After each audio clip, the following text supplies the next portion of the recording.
Good morning, everybody. My name is Angela Hatsku. I'm Associate Dean for Translational Research for the School of Medicine. And on behalf of our Vice Chancellor, Prasanth Mohapatra, and the Dean of the School of Medicine, I'm most delighted to welcome all of you. We have many people registered for this webinar to hear what our guest speaker from South Africa got to say about the Omicron surge. And I'm going to give it over to Ralph. Thank you, Ralph, for inviting Dr. Mahdi for this webinar. We are looking forward to the session. Please feel free to ask your questions in the chat.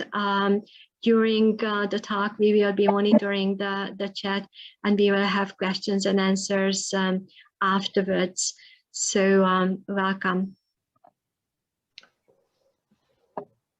Thank you very much, Angela, for the introduction. It is my great pleasure to welcome Shabir Mahdi, who is Dean of the Faculty of Health Sciences and Professor of Vaccinology at the University of the Witwatersrand, which those of us from that university and medical school pronounce as Witwatersrand, Johannesburg, South Africa. He holds the position of Director of the South African Medical Research Council Vaccine and Infectious Diseases Analytics Research Unit, acronym VIDA, and is co-director of the African Leadership Initiative for Vaccinology Expertise. The acronym for that being ALIVE. He is an internationally recognized individual for his research on life-saving vaccines against a variety of diseases, including childhood pneumonia and diarrhea, which informed the WHO recommendation on their use in low and middle income settings. He has also led numerous studies on the clinical development of vaccines for pregnant women aimed at protection of mother-infant dyads. Most recently, he led the first 2 COVID-19 vaccine studies that are being undertaken in Africa and has been involved in multiple epidemiologic studies on COVID-19 in South Africa.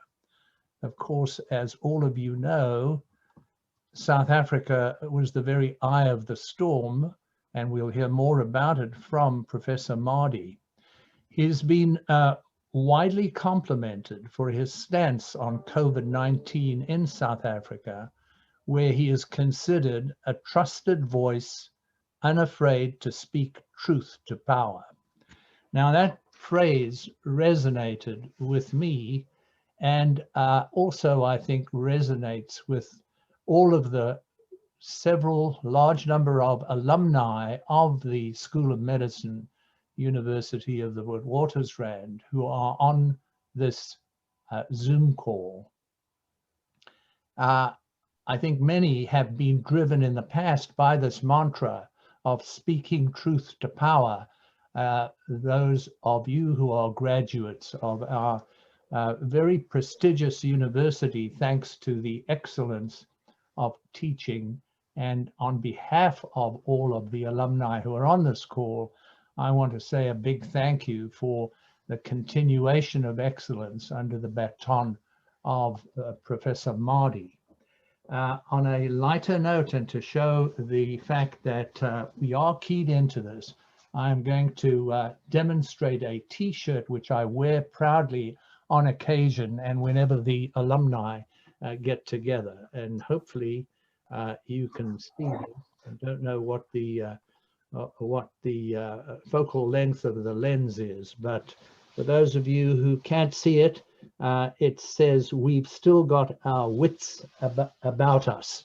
So that said, Shabir, it's a great pleasure to welcome you, and we look forward to your presentation.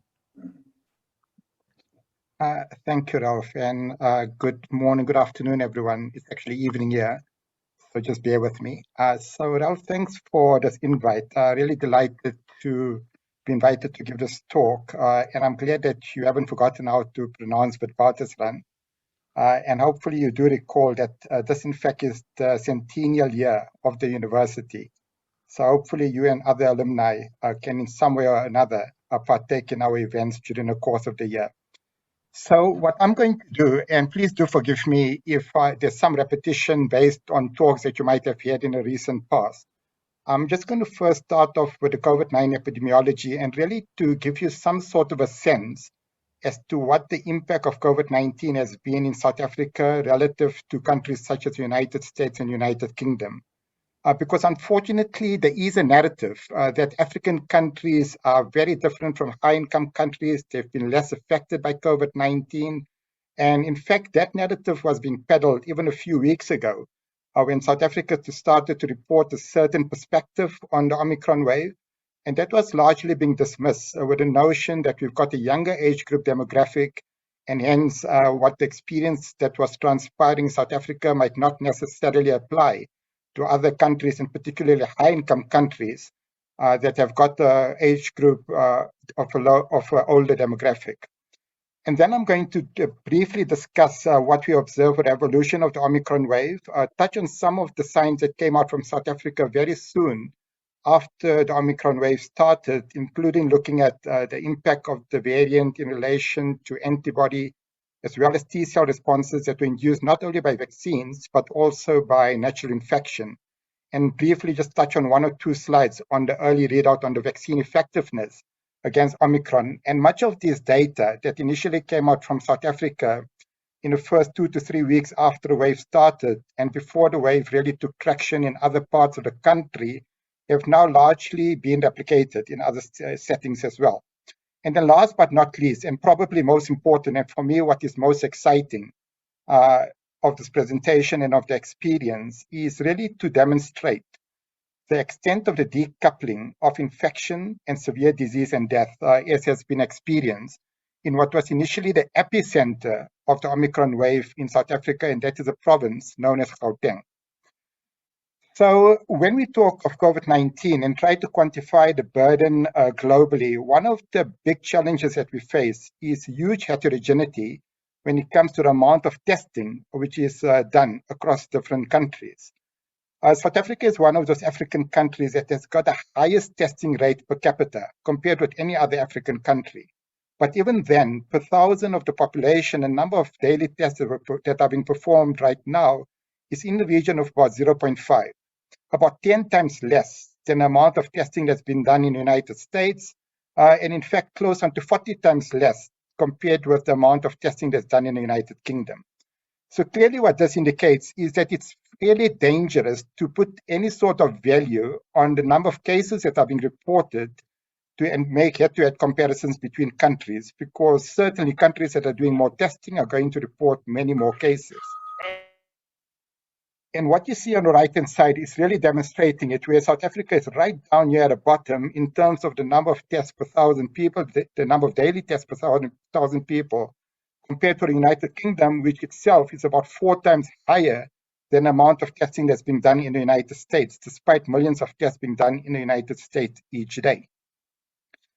Now, given that, and given that there are also differences when it comes to accessing hospital facilities, there's different thresholds for why people are admitted and when they are admitted, both the number of cases as well as hospitalizations really doesn't allow for any sort of meaningful comparison between countries. And even when looking at the number of deaths that are transpiring, that itself has got challenges in that some countries there would be significant under-ascertainment of the number of deaths occurring if you just look at recorded cases. And one way to deal with this, which is being done fairly successfully, and certainly the experience in high-income countries, is that the excess mortality estimates are very congruent and almost identical compared with the recorded number of deaths, simply because of better access to healthcare facilities. And everyone that ends up in healthcare is very likely to be investigated. Now, when we look at excess mortality estimates, what we see is a very different sort of a picture arising compared to the narrative that African countries or even South Asian countries have been relatively spared in this pandemic. And what you see on the right-hand side now is excess mortality, all excess mortality in relation to all-cause death. And a country such as the United States currently has an excess mortality estimate of about 370 per 100,000. The United Kingdom, 220 per 100,000. India, around about 380, similar to the United States, but with much greater uncertainty margins, where South Africa has got an excess mortality rate of 422 per 100,000. Almost double the amount of excess mortality per 100,000 compared to the United Kingdom. And that 420 per 100,000, in fact, probably is an underestimate, because this includes deaths that are associated with accidental death. And if anything, during the course of the COVID pandemic, the number of accidental deaths in South Africa has actually decreased.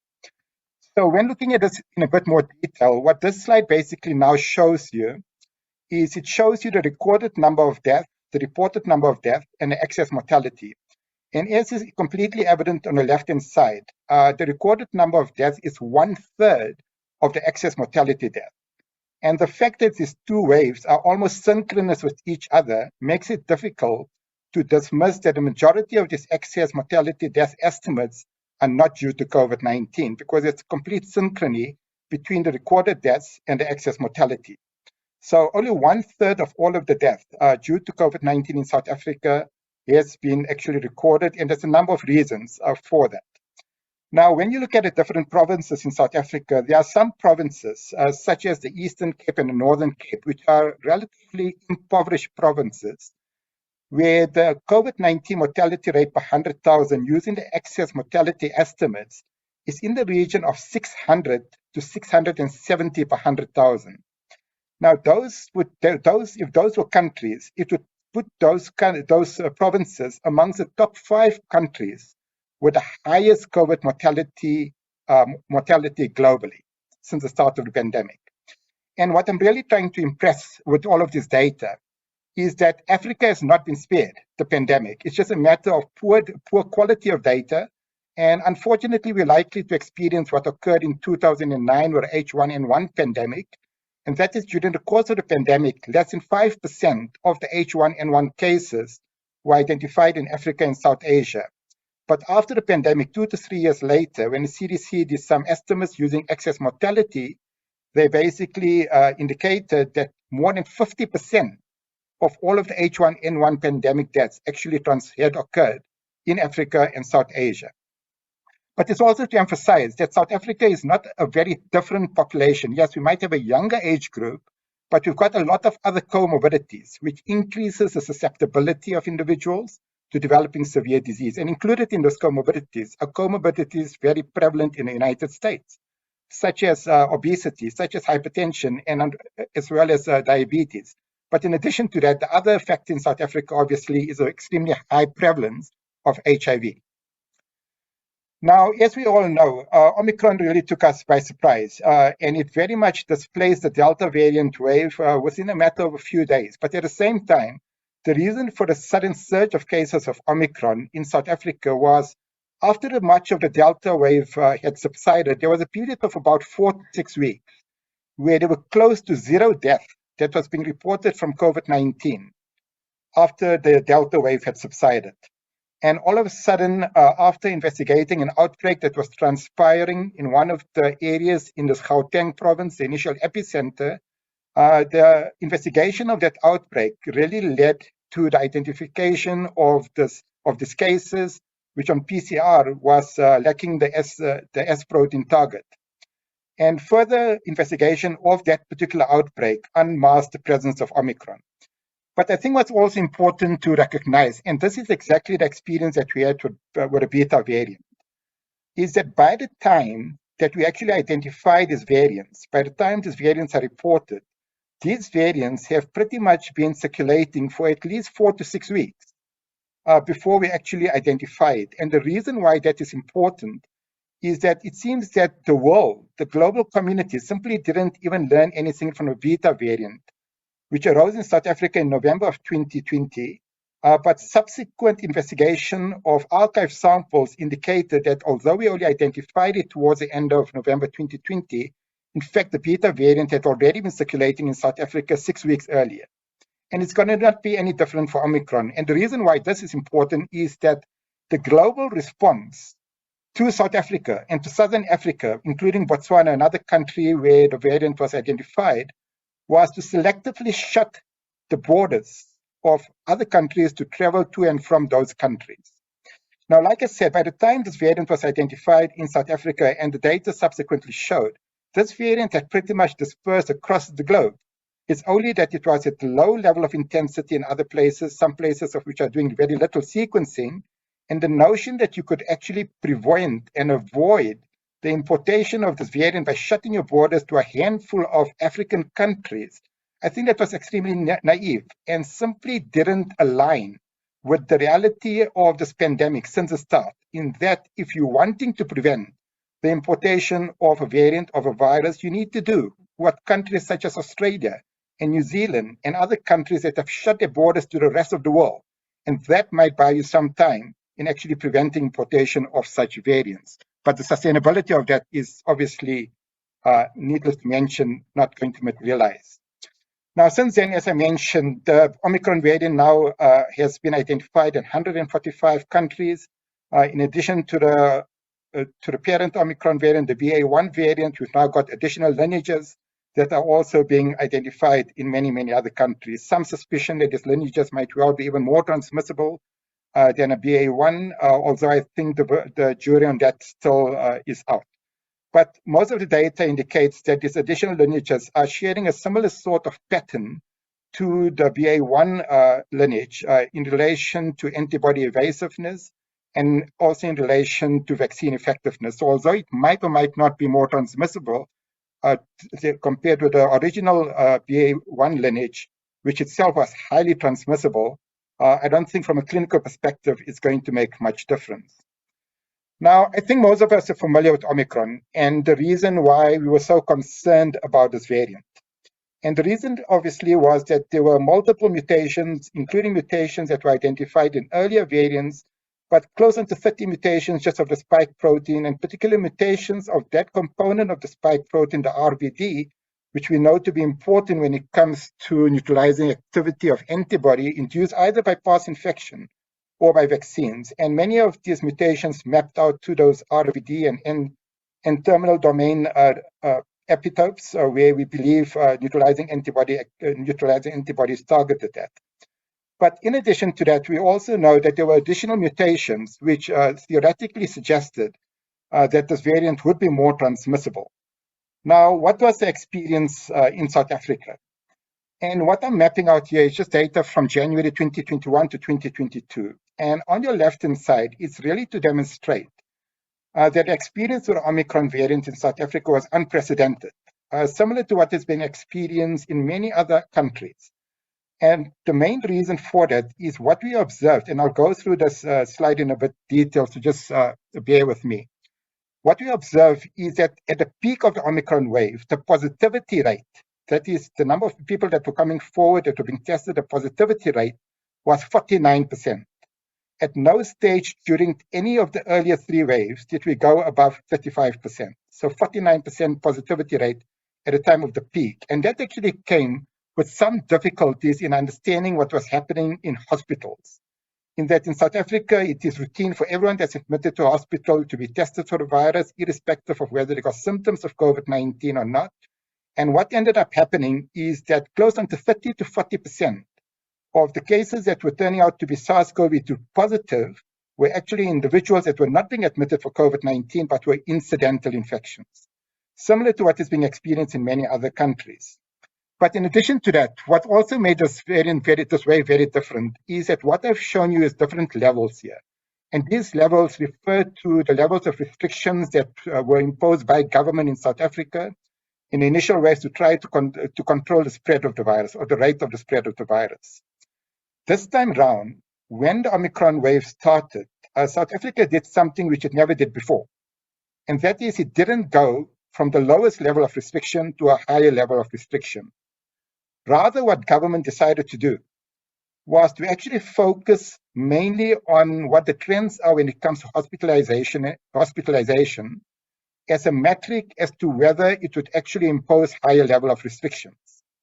And in fact, paradoxically, what ended up happening is that in the middle of the wave, at the height of the wave, government decided to actually do away with a curfew that used to be imposed in South Africa during the night, which was present since the start of the pandemic, since March 2020. So as the number of cases was surging in South Africa, we didn't go to higher level of restrictions as is taking place in many countries. In fact, we actually went to lower level of restrictions. And the net experience of this is this particular wave, as you can see on the right-hand side, the slope of incline was much steeper than anything that we had experienced in the past. At the peak, like I mentioned, the positivity rate was much greater compared with anything that we had experienced in the past.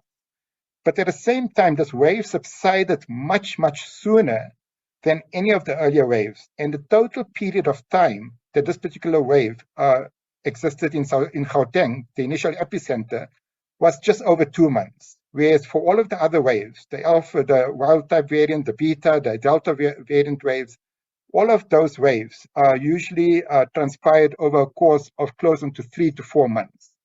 So a much more rapid increase in number of cases, a much more rapid decline in this particular wave, and like I said, a much higher positivity rate at the peak.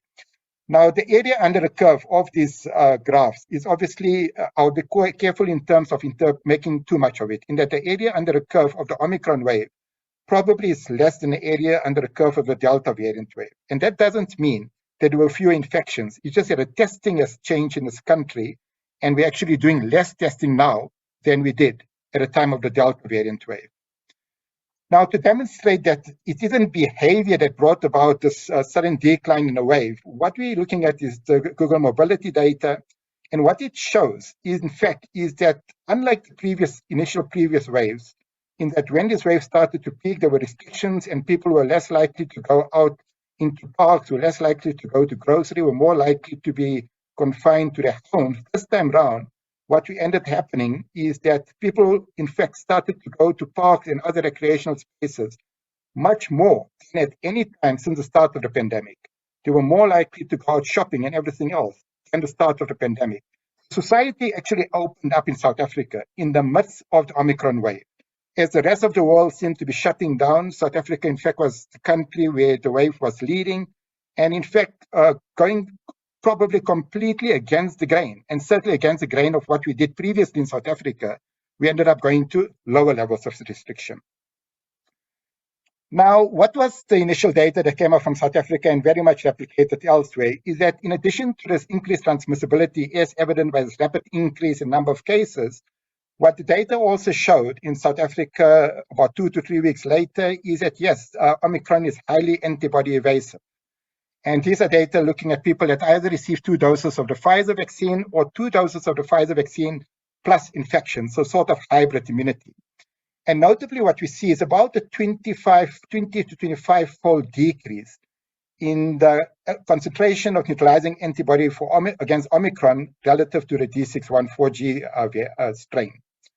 But what we also see is that people that had hybrid immunity, unlike those that were just vaccinated without any infection, where there was almost complete abrogation of neutralizing antibody activity, in those that were actually previously vaccinated and infected, they actually had still substantial amount of residual neutralizing antibody activity.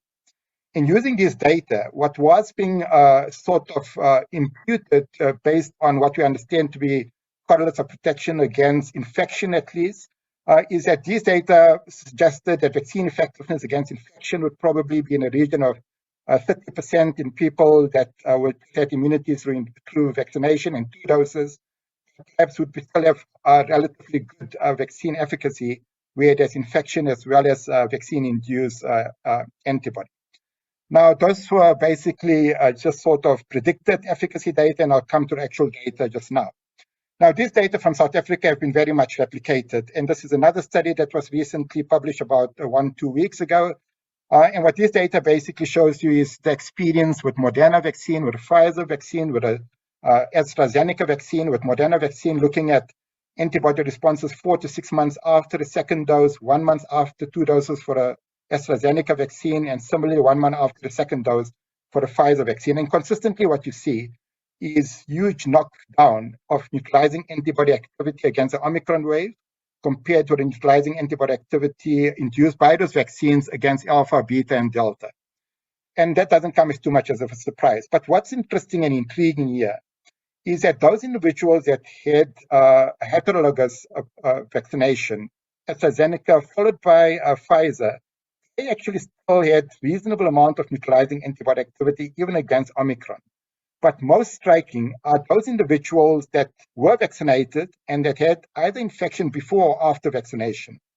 And in these individuals, in fact, their neutralizing antibody against Omicron really still persisted at reasonably high levels, with almost none of them, although the numbers are few in this particular study, with almost none of them having complete loss of neutralizing antibody activity against Omicron, where you've got a sort of hybrid immunity. In contrast, individuals that had just recovered from Alpha, Beta, Delta variant, we find that antibody has very little, if any, neutralizing antibody against Omicron, whereas this reasonable neutralizing antibody activity against some of the other variants of concern. So in summary, neutralizing antibody activity induced by vaccines are highly diminished against Omicron, but there's some rescuing of that neutralizing antibody in those individuals that have got the heterologous schedule, or in those individuals that have got this hybrid induced immunity. But while neutralizing antibody activity was of concern, certainly one of the other concerns was whether the Omicron variant would also impact on T-cell immunity. And this is another study from South Africa, one of the earliest studies which basically looked at the impact of the mutations in Omicron against T-cell immunity following a single dose of the Johnson & Johnson vaccine, 2 doses of the Johnson & Johnson vaccine, or 2 doses of the Pfizer vaccine, and convalescent sera. And what they show is that, in fact, although there's some diminished T-cell immunity and CD4 T-cell responses to the spike protein peptides with Omicron, that reduction is in a region of about 15 to maybe 30%. For the different vaccines. And for Pfizer, 2 doses, probably roughly about a 15% reduction, and the same thing for 2 doses of the Johnson & Johnson vaccine. So unlike what we saw with the 25-fold reduction of neutralizing antibody activity in relation to Omicron, when it comes to CD4 T-cell responses, a much more modest to mild reduction in terms of T-cell reactivity. And exactly the same sort of a picture when we're looking at CD8 T-cell responses, which are generally largely preserved in individuals that have received 2 doses of the Pfizer vaccine, 2 doses of the Johnson & Johnson vaccine, or even convalescent, or even testing convalescent sera. Now, how does this compare to the other variants? And what we basically see, both especially for the Johnson & Johnson vaccine, is that the T-cell responsiveness, both the CD4 as well as CD8 responsiveness, against Omicron is not too dissimilar compared to the responses when using the Beta and the Delta variant in those assays. So basically, it seems that T-cell responses have been generally preserved. And I think this is obviously extremely important in terms of what to explain what we subsequently observed. Now, another element of this was basically to look at the T-cell responses, both the CD4 as well as the CD8 responses, in relation to infections with each of the different waves. And these are T-cell responses both with regard to SN as well as M protein peptides.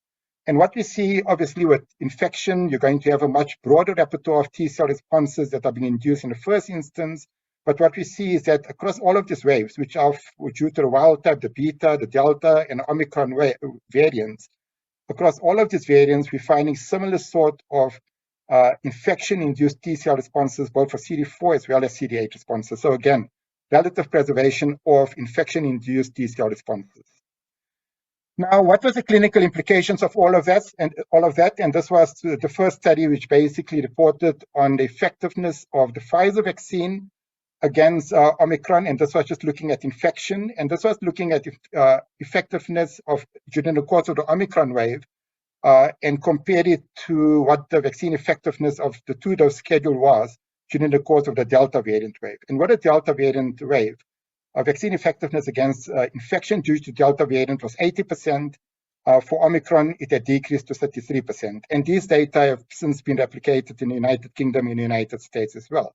And unsurprisingly, the reason for this decrease is both because Omicron is antibody evasive, but also is associated with waning of antibody. And as you can see on your right-hand side, the longer period of time since the start of the Omicron wave that people were vaccinated, completed their 2-dose schedule, the lower the vaccine effectiveness. So that doesn't come as too much of a surprise. And consequently, it doesn't come as too much of a surprise that when we give a 3rd dose, we're going to increase the 33% effectiveness against infection, and we're probably going to take it up to 70 to 80%. But obviously, that itself might just be transient, and whether it's going to allow for ongoing protection against infection remains to be seen, and probably unlikely, especially again, if there's another variant that has got a different set of mutations. But unlike infection, what we do see is relative preservation of effectiveness against hospitalization. Again, these are data from South Africa. And these are looking at using different sort of proxies for the Omicron, including just looking at cases where there was a S gene target failure, but looking at all cases during the course of the Omicron wave. For the Delta variant wave, vaccine effectiveness against hospitalization in this particular study was around about 92%. That decreased for Omicron, coming down to 70%. But again, important to emphasize at this point that I'll show you in South Africa, we do not have a 3rd dose, including for high-risk individuals. At the time of the onset of the Omicron wave, at most high-risk individuals as well were receiving only 2 doses of the vaccine. And the reason why that is important is that there are some differences, and these are just vaccine effectiveness data against hospitalization across age groups. And unsurprisingly, in the younger age group, you still got relative preservation of high vaccine effectiveness, even against Omicron, just above 90%, whereas in the 70 to 79-year age group, now you're going down to just under 60%. When looking at co-morbidities, a similar sort of vaccine effectiveness in the region of 60 to 70%. But again, to emphasize, this is just for the Pfizer vaccine, 2 doses.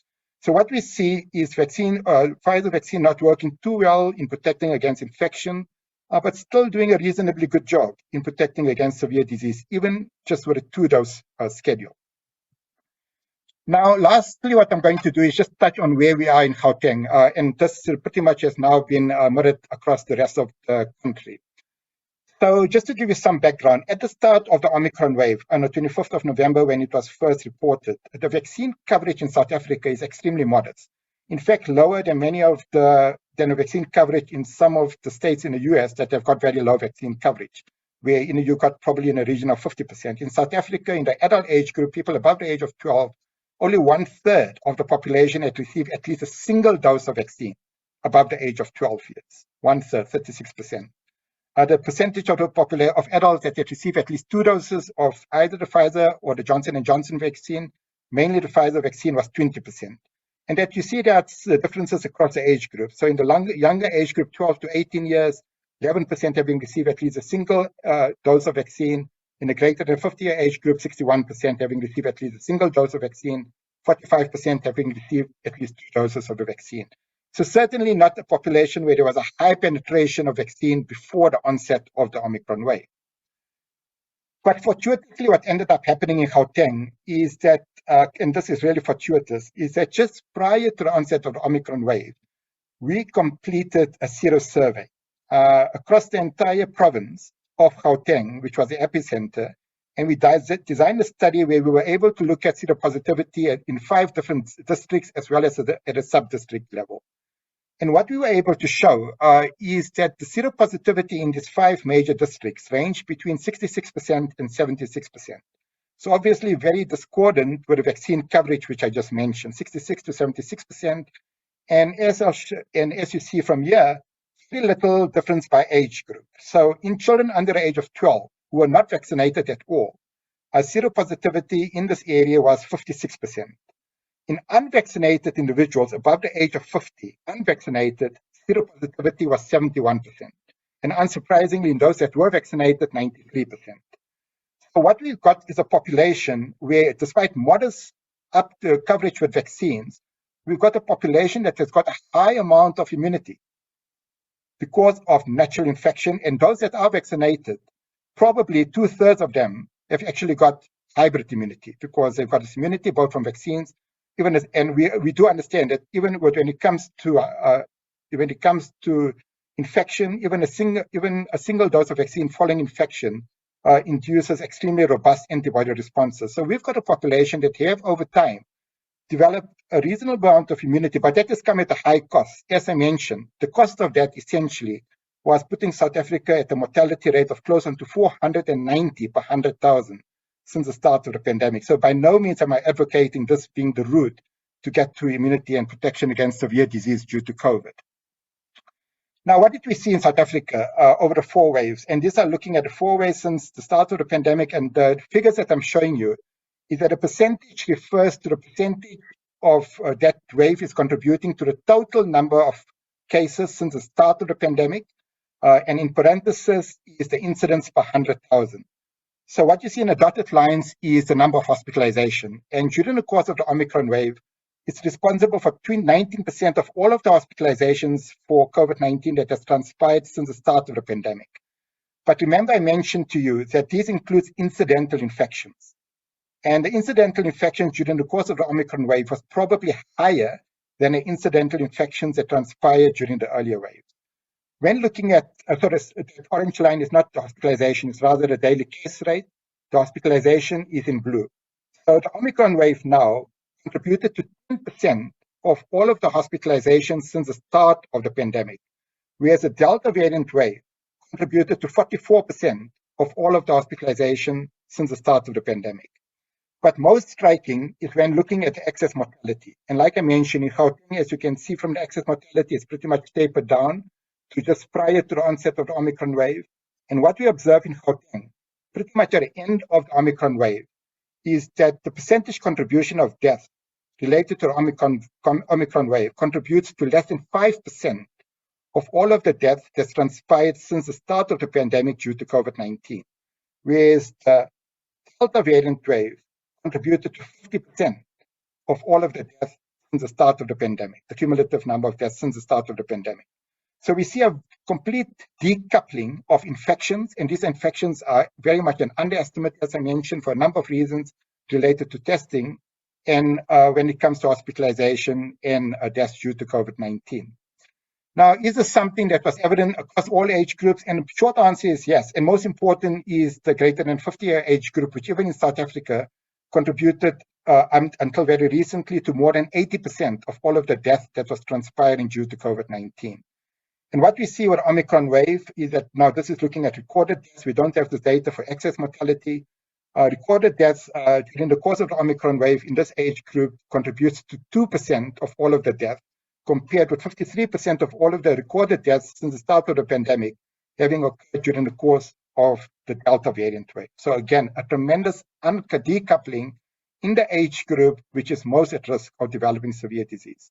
So I just ask you to just keep an eye on this axis. It goes up to 160, because one of the other concerns was children and whether they were being disproportionately affected during the course of this wave. This is looking at children 5 to 19, with the axis just going up to about 40. And what we see is a very similar sort of a picture, where perhaps less so in that the total contribution of death in this particular age group, and I need to emphasize when I'm talking of the incidence of mortality per 100,000 in this particular age group is in the region of about 2 to 3 per 100,000 in South Africa. But the Omicron wave contributed to 26% of all of the deaths since the start of the pandemic, compared with 40% for the Delta variant wave. So even in this younger age group, where there's been very little vaccine penetration, we're also seeing a decoupling. And as I mentioned, we've only been vaccinating children between above 12 years of age, 12 to 19 years, even amongst whom the vaccine coverage has been extremely, extremely low. So what are the key issues that we've learned? Firstly, I think Omicron, and I think this is global experience, is that it's a highly transmissible. I think some estimates puts it as being 5 times more transmissible than even a Delta variant, which means that it is even more infectious than measles. Also highly transmissible and antibody evasive, both antibody induced by vaccine as well as by natural infection. But we've got relative preservation of both vaccine as well as natural infection-induced T-cell responses. And to some extent, it is really this hybrid immunity coupled with a high force of parts infection, which has probably resulted in a very different course of the course of this trajectory with the Omicron wave compared with what we experienced in the past. And the experience might not be the same. I heard today that I think in the US, we've reported close to 3,000 deaths over the past 24 hours, the highest since the start of the pandemic. And obviously, the amount of natural infection that has probably transpired in the US, including in states that have got very low vaccine coverage, probably substantially lower than what has transpired in South Africa. So yes, I don't think we necessarily can extrapolate blindly the South African experience, but I think there are important learning lessons. And for me, the most important learning lessons is that I do believe that we've come to a stage in this pandemic where we are seeing a decoupling of infection, severe disease, and death. And yes, there will be another resurgence, and there very likely will be another variant or another few more variants.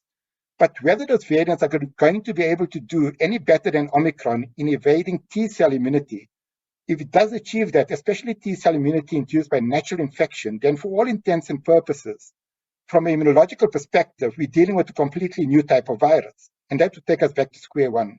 And in my optimistic view, I think that is extremely unlikely to transpire. So once again, thanks for the opportunity and happy to take any questions.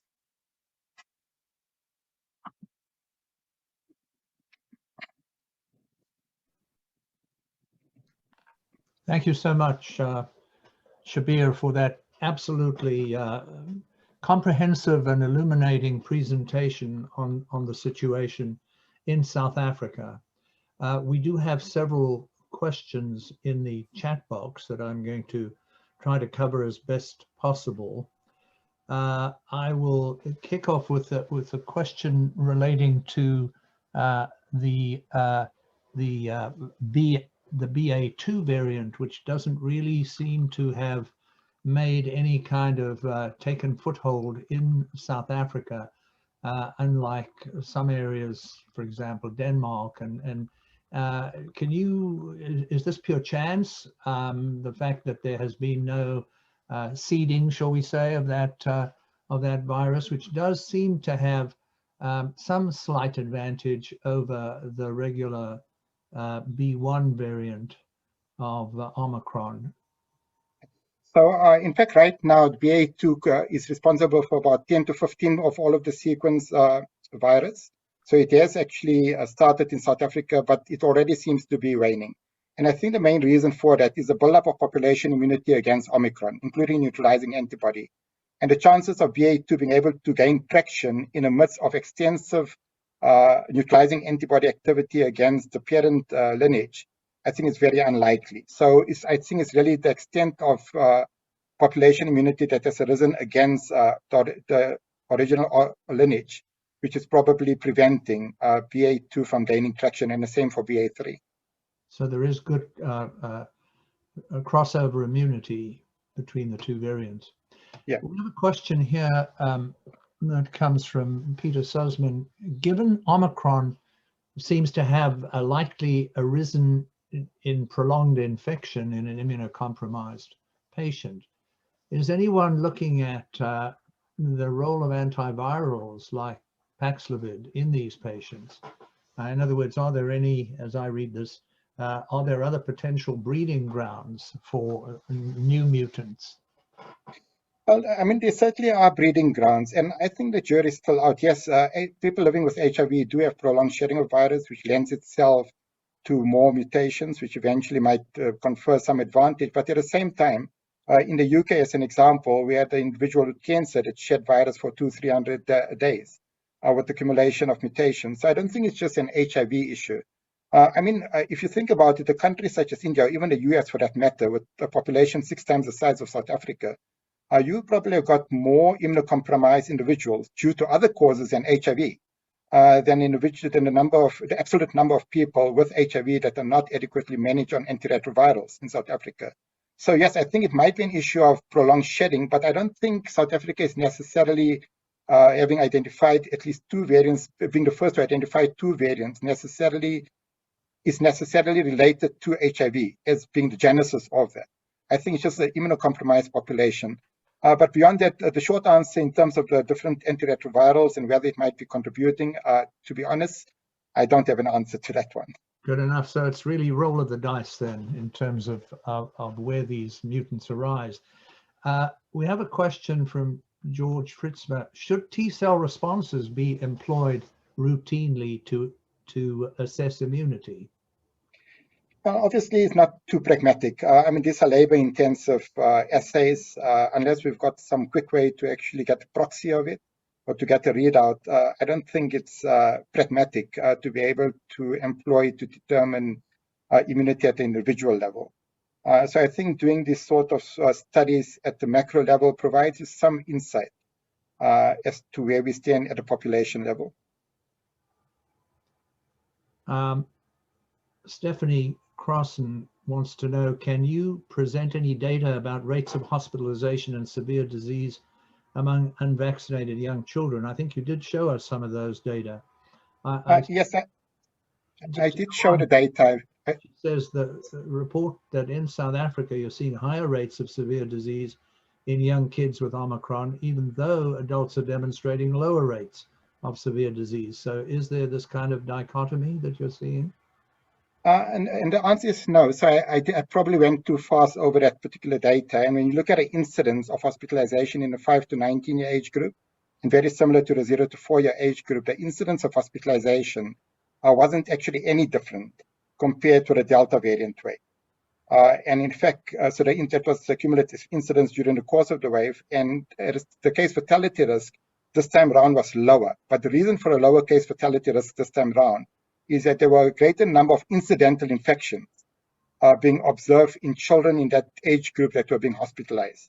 Since the start of the pandemic, the case fatality risk in hospitalized children that were testing positive was about 3.5% compared to 24% in adults.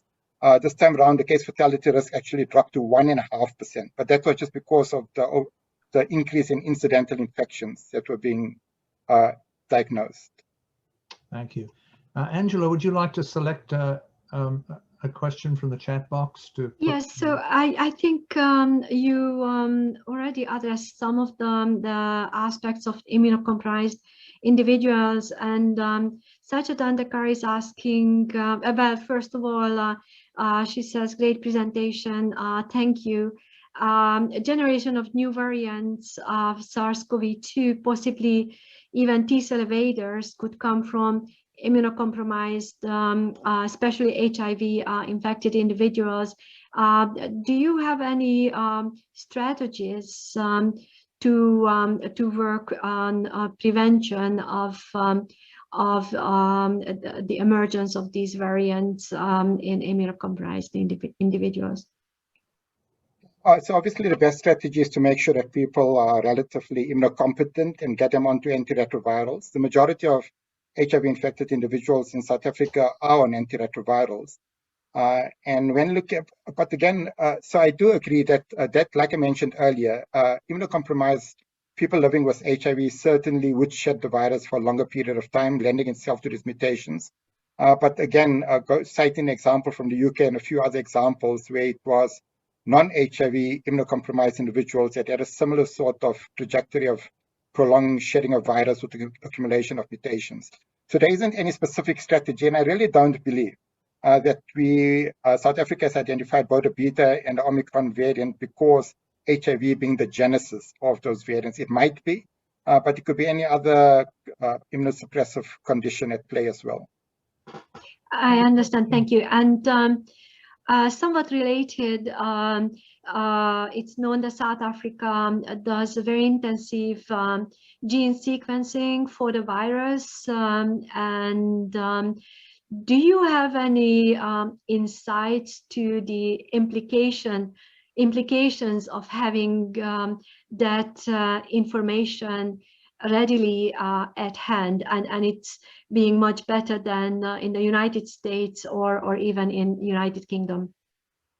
Yeah, so interestingly, South Africa probably, as a percentage of cases, I think South Africa certainly does much less, 20 times less sequencing than the United Kingdom. So we sequence less than 1% of all of the reported cases, less than 0.5% to be exact.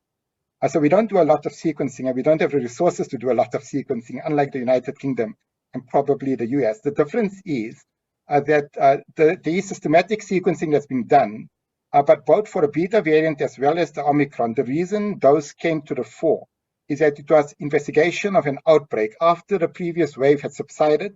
there was sort of a sudden outbreak in one region, and in both instances, what they did in those outbreak responses is actually sequence the virus to see what was happening. And that's what actually unmasks both of these variants. So yes, we do have a systematic program which we can be proud of, but we're not doing any more as a percentage of sequencing than many, per capita, we're doing less sequencing than any of the high-income countries, probably. So thank you. Richard Mitchell-Moore poses the question, why do you think that BA2 is becoming more prevalent than BA1? And is it going to be a greater problem? You've partially addressed that, but would you like to expand on your thoughts?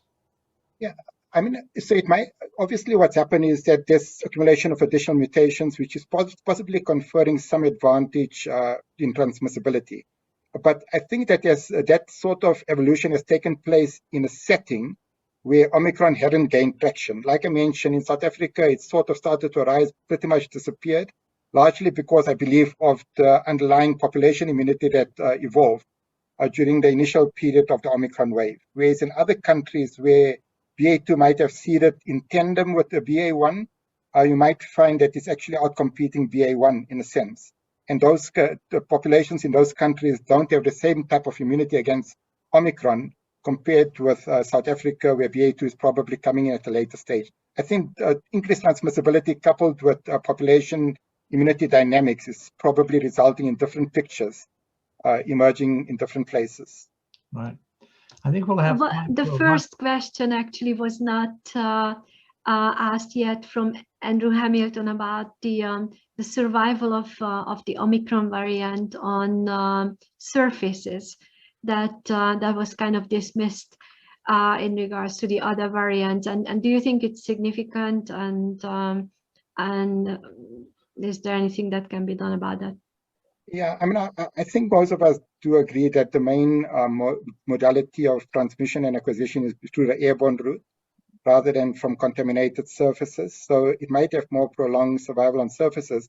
Conversely, I think there's a study which indicated that it's actually survived for a shorter period of time in the air. So I think it's really the airborne transmission that I would be more concerned about rather than inadvertently getting inoculated because of contact with contaminated surfaces. And I think just the way this virus has spread, the way the variant has spread, it can't be anything other than airborne transmission being the main modality of infection. So we don't have to disinfect our groceries on arrival. Well, if you're doing that, it's a luxury we wouldn't be having. Yeah, we have time for one more question here, and Alex Ladenheim wants to know, what are the severe disease hospitalization mortality rates among HIV infected individuals in South Africa compared to the general population? So HIV infected individuals admitted to COVID-19 are 1.44 more likely to die after adjusting for comorbidities and everything else compared with HIV uninfected individuals. But that is when admitted to hospital. At the population level, there actually isn't any difference in incidence of hospitalization for COVID-19. So when admitted, they're more likely to die. But in terms of absolute incidence at a population level in South Africa, there actually isn't a difference for hospitalization rate. And that figure of 1.4, how does that compare with other intercurrent risk factors like obesity, diabetes, and so on? Pretty much in the same sort of ballpark. Very much in the same. So it was sort of data were published in the Lancet last year sometime, but it's pretty much in the same sort of a ballpark. This has been absolutely tremendous, Shabir. On behalf of everyone on this call, I want to thank you for taking the time. And I might add as well, for those of you not aware of the time difference, that Professor Mahdi is sitting here at 9:30 p.m., if I'm not mistaken, in Gauteng, right? You're in your either home or office at this somewhat late hour.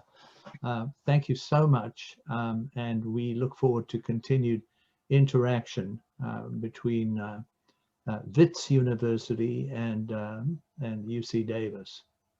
Thank you, Professor Mahdi, and thank you, Professor Green. This has been a really great session.